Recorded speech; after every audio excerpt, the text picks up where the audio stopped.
मग काय मंडळी, हिवाळा आहे. तुमच्याकडे असे पदार्थ बनतात का? आमच्याकडे तर बनतात. आता हिवाळा म्हटलं तर तुरीचे दाणे हे येतातच भाजीपाल्यामध्ये. त्यामुळे मस्त अशी तुरीच्या दाण्याची आमटी मी इथे बनवायला घेतलेली आहे.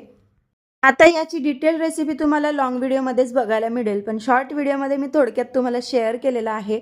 तर आमच्याकडे मस्त असं वाटल्या दाण्याचं आळण आम्ही याला म्हणतो किंवा मग आमटीसुद्धा आपण याला म्हणू शकतो.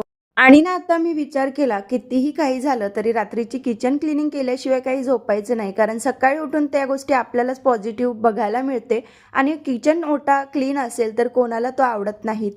त्यामुळे ना मी आता नव्याने या रुटीनला सुरुवात केलेली आहे आणि कितीही काहीही झालं तरी ते आता रात्रीचे भांडे आणि ओटा साफ करूनच झोपायचं असं मी ठरवलं. तर कसं वाटलं माझं मत कमेंटमध्ये तर नक्कीच सांगा.